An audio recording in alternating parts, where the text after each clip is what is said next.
Hi everybody, this is Leslie Reichert. Welcome crew. I'm so glad you're joining me today.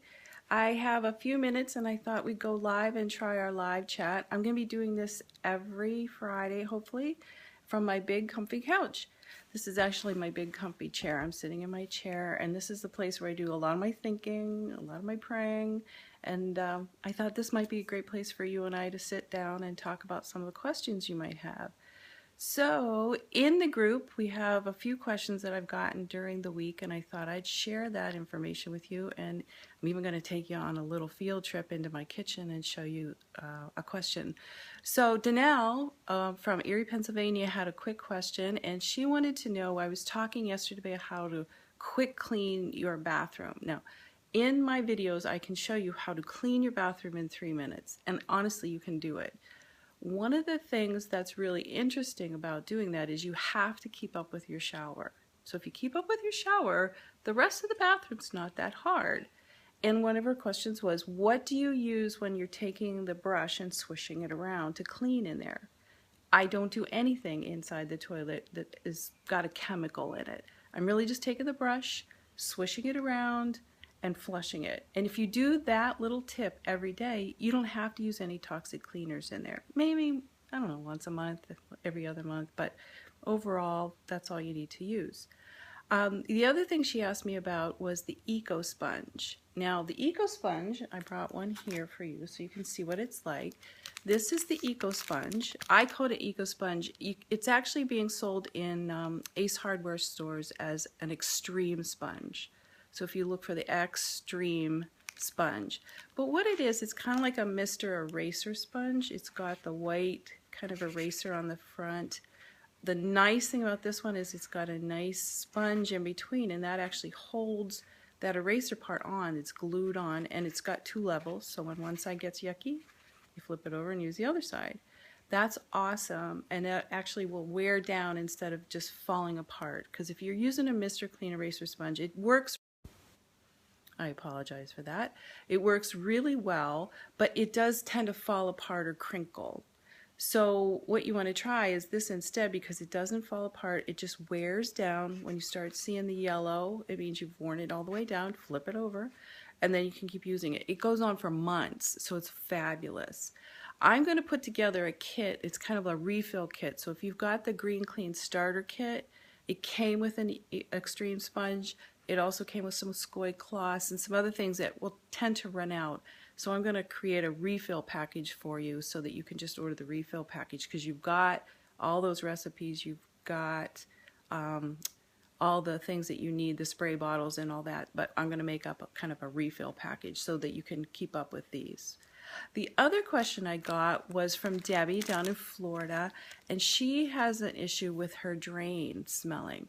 Now, this is really interesting because I actually had a plumber that was out about a month ago working on some other things in my home, and he said that the smelly drain issue is one of the biggest complaints he gets. And when you get that phone call from a plumber and he says it's $75 to come out, he actually gave me the tip so that you and I can know the tip before we do that. So I'm going to switch you around and we're going to go into my kitchen. I'm going to show you. It's in the disposal.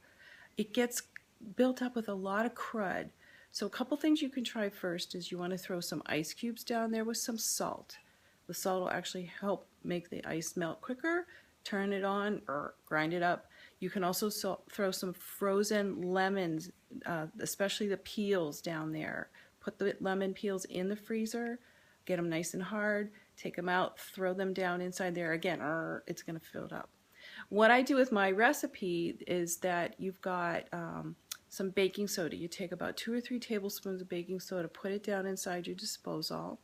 Then you want to heat up your distilled white vinegar, and then you're putting hot vinegar down inside there, and you're going to just see it foam up. It's going to be all over the place. It's going to be wonderful. It's like one of that volcano that you did in science class in 6th grade. And then let that sit for as long as you can. You'll hear it bubbling. You'll see it fuzzing. And then what you want to do is heat up some hot water and flush that all down. And what's going to happen is between the baking soda lifting the gunk off and the acid in the vinegar, it's going to pull a lot of that gunk out. Now, the plumber's trick I'm going to show you is that oh, Danielle, you can't get it to work. Can you see me? Am I live?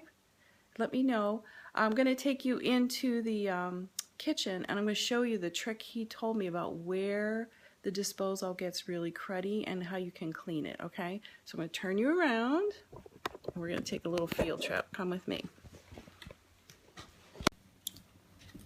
Okay, this is my kitchen, and I have to tell you, I'm really proud. I was gone for like 10 days, and my two men actually kept it really clean. Look at this. I'm very, very, very proud of them.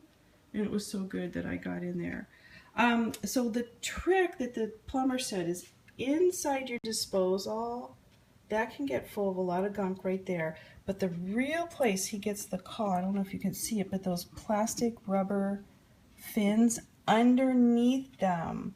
Because what's happening is you're putting your food down inside there, you're turning it on, and all that food's actually coming back up and splashing on those rubber things, and they never, ever, ever get clean. So what you want to do is you want to lift up those rubber flaps, I hope you can see, and you're going to clean the underneath part. And he said that's really the culprit for the stinky sink. So there's your 2 tips for today. I'm going to turn you back around. I'm so glad you joined me today.